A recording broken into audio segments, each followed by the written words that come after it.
경제의 기초 체력을 나타내는 지표로 쓰이는 잠재 성장률.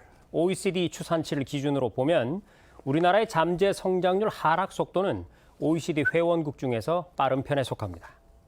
저출산, 고령화, 또 지역 주력 산업의 위기와 같은 다양한 구조적인 문제 때문인 걸로 분석되고 있는데요. 정부는 이런 우리 경제의 성장 동력 저하와 고용 창출력 약화 등의 구조적인 문제를 해결하기 위한 돌파구로 혁신 성장 정책을 주요 국정 과제로 추진해오고 있습니다. 자, 그런데 현재 우리나라의 지역별 혁신 성장 역량을 대전과 수도권 지역이 상위권을 차지하는 이 편중 현상이 나타났고, 또 지역 간의 양극화 현상이 심화되고 있어서 대응책이 필요하다는 목소리가 힘을 얻고 있습니다.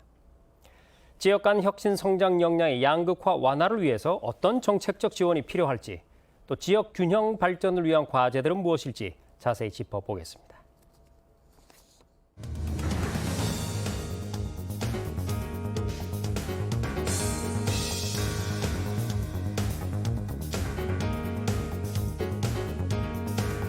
네, 오늘 저희 뉴스룸에 산업연구원의 허문구 국가균형발전연구센터장 초대했습니다. 센터장님 어서 오십시오. 네, 안녕하십니까.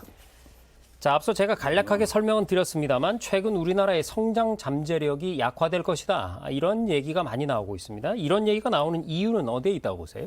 예, 최근 우리나라는 다양한 구조적 문제에 직면하면서 향후 성장 잠재력이 약화될 것이라는 그런 우려의 목소리가 높은 실정입니다.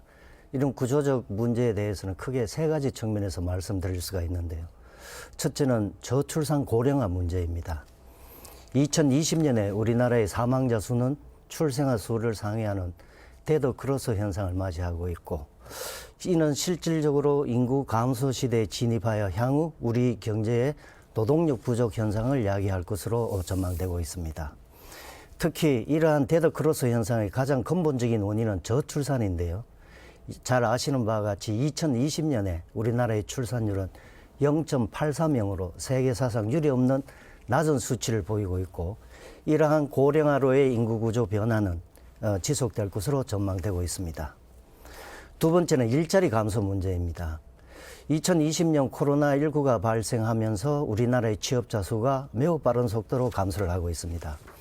특히 과거 우리 경제에 큰 영향을 미친 것으로 알려진 글로벌 금융 위기 때에는 전년 대비 취업자 수가 8만 7천 명 감소했습니다만, 이번 코로나 위기 때는 무려 21만 8천 명이 줄어들어서 우리 경제에 큰 충격을 주고 있습니다.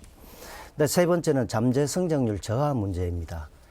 2001년에서 2005년 기간 동안에 잠재 성장률은 5.1%를 기록했지만 가장 최근인 19년에서 20년 사이에는 2.5%로 약 절반 수준으로 감소해서 향후 우리 경제에 부정적 영향을 미칠 것으로 예상이 되고 있습니다. 정부는 이러한 우리 경제의 구조적 문제를 해결하기 위한 돌파구로서 혁신 성장 정책을 주요 국정과제로 설정하여 추진 중에 있습니다. 네. 자, 허문구 센터장이 지금 함께하고 계십니다. 지금 말씀을 해주신 것처럼 바로 이런 구조적 문제를 해결하기 위해서 정부에서 이제 혁신 성장 정책 추진하고 있지 않습니까? 그러면 정부가 추진 중인 이 혁신 성장 정책의 개념이 뭐고, 또 이번에 연구에서 제시하신 개념은 다른 점이 있는지 좀 설명해 주시죠. 예, 정부가 제시하고 있는 혁신 성장의 개념은 우리 경제 사회의 구조와 체질을 완전히 바꾸고 사람 중심의 정책, 경제를 실현하기 위한 성장 전략으로 규정하고 있습니다. 예컨대 좀 더 구체적으로 말씀을 드리면, 시장 측면에서는 창조적 타파, 국가 경제 측면에서는 구조 개혁을 통해서 생산성을 증대함으로써 국가나 지역의 성장을 실현하는 정책이라고 보시면 될 것 같습니다.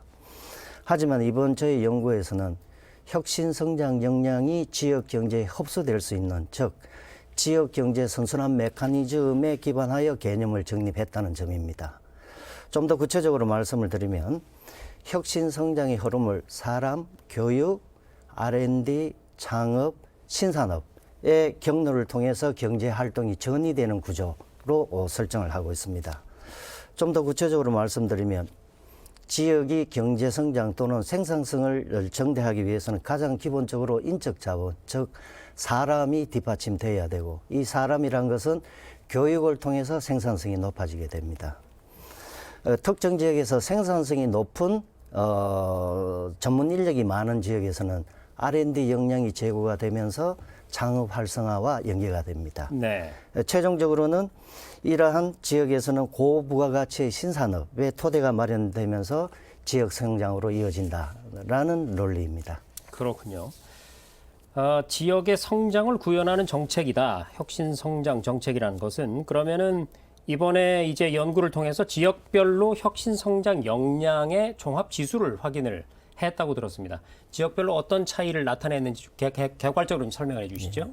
예, 지역별 혁신 성장 역량은 대전이 다른 지역에 비해서 압도적인 우위를 보이면서 전국 1위를 차지하였고, 다음으로 서울, 경기, 인천 등의 수도권 지역이 2, 3, 4위에 최상위권으로 분류되면서 대전과 수도권으로의 편중 현상이 관찰되고 있습니다. 그 뒤를 이어서 광주와 충남이 5, 6위를 차지하고 있는데 5위의 광주를 제외하면 모든 지역들이 수도권과 충청권 지역으로 구성된 특징을 보이고 있습니다. 이 중에서 충남은 비수도권 도지역 중에서 가장 높은 순위를 보이고 있습니다.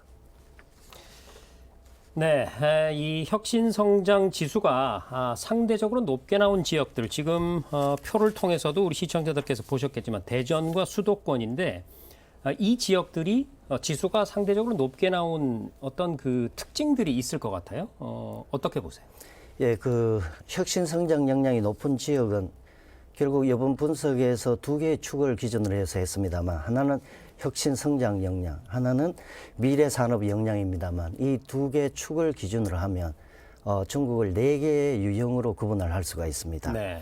이 중에서 이제 유형이 가장 높은 지역을 대상으로 해서 말씀을 드리면, 전국 기준으로 전국 평균을 상회하는 지역에 속하는 지역들이 대전, 서울, 경기, 인천, 광주 등 이 5개 지역이 포함이 되어 있습니다만, 대전의 경우에는 우리나라 최고 수준의 R&D 역량을 가지고 네. 있고, 서울은 지식 서비스업의 비중이 높고, 경기는 지식 제조업의 비중이 상당히 높은 지역입니다. 또한 광주의 경우에는 총인구 대비 청년 인구의 비중이 가장 높은 지역, 이러한 특징들을 가지고 있습니다. 다만 여기에서 우리가 유념해야 될 점은 혁신 성장의 지역 간 양극화가 심화되어서 향후 이에 대응할 수 있는 정책적 대응 방안이 시급하다는 사실입니다. 다시 말씀드리면 유형 1에 5개 지역, 유형 3에 8개 지역이 집중되어 있고, 결국 17개 광역시도 중에서 13개 지역이 혁신 성장 역량이 매우 높거나 매우 낮은 극단적인 유형에 포함되어 있다는 사실입니다. 근데 이러한 사실은 수도권이나 일부 광역시 또는 비수도권의 도지역 간의 그 양극화 현상이 두드러지는 양상을 보임으로써 향후 지역 간의 경제 격차 확대로 이어질 가능성이 있다는 점입니다. 그래서 정부는 2003년 이후에 지역 간 경제 격차 해소라는 정책 목표를 실현하기 위해서 국가 균형 발전 정책을 추진하고 있습니다만, 실질적으로 이러한 지역 간 균형 발전을 도모하기 위해서는 혁신 성장 역량이 낮은 지역에 대한 정책적 지원을 필요로 한다라고 말씀드릴 수 있습니다. 네, 지금까지 말씀을 좀 종합을 해보면 저는 이렇게 해석이 되거든요. 그러니까 균형 발전 정책 실현을 위해서는 이제 혁신 성장 역량의 양극화를 해소해야 한다. 그리고 상대적으로 그 지수가 낮은 지역에 대해서 선택과 집중에 의해서 뭔가 좀 지원을 해줄 필요가 있다. 이렇게 해석이 되는데 맞습니까? 네, 그렇습니다. 지금 우리가 보면 여기에서 우리가 주목해야 되는 지역들은 아까 말씀드린 바와 같이 지역 혁신 역량이 낮은 지역, 유형상으로 보면 제3유형에 포함된 혁신 역량 취약형의 지역들입니다. 근데 이러한 지역들은 향후 혁신 성장 역량이 높은 지역들과의 격차가 확대될 수 있고, 이는 곧 경제 격차 확대로 전이가 될 가능성이 있기 때문에, 특히 이들 지역에는 많은 그 지역들이 비수도권 지역으로 구성이 되어 있어서 이들 지역은 저출산 고령화 심화로 인해서 실질적으로 혁신 성장의 핵심 주체인 사람 부족 현상이 나타남으로써 결국 청년과 생산 가능 인구 등이 또 여기로 유출되고 결국 그런 결과로 인해서 지역 경제 활성화에 부정적인 영향을 미칠 수가 있습니다. 여기에 더해서 혁신 성장 역량마저 낮은 수준에 머물고 있어서 이 균형 발전의 가시적인 성과를 실현하기 위해서는 지역 경제 선순환 메커니즘에 기반한 혁신 성장 제고를 위한 정책적 지원이 필요하다라고 말씀드릴 수 있습니다. 네. 시간 관계에서 이제 마지막 질문을 좀 드려야 될 것 같습니다. 사실 우리 사회에서 일정한 차이가 존재하는 것은 자연스러운 현상이라고 볼 수가 있겠죠. 모두가 획일적으로 같을 수가 없으니까요. 하지만 문제는 그 차이가 자꾸만 격차가 벌어지는 양극화가 될 때 그게 이제 심각해진다는 것인데요. 그러면 이 혁신 성장 역량의 지역 간 양극화를 완화하기 위해서는 어떤 정책적인 노력이 좀 필요하다고 보시는지요?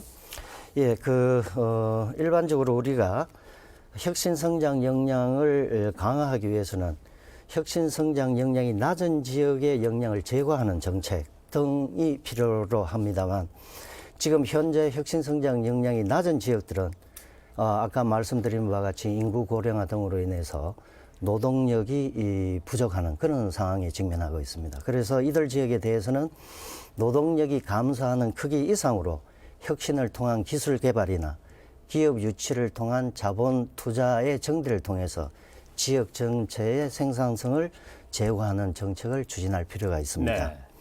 즉 특정 지역에서 기술 수준의 향상이란 것은 역내 산업 구조 고도화를 실현함으로써 생산성 정대에 기여를 하고 또 산업 인프라가 정비가 되게 되면 고부가가치의 기업이 집적하게 되어서 결국 좋은 일자리 창출을 통해서 지역 발전을 구현하는 과정을 통해서 지역 간 격차를 완화하게 될 것입니다.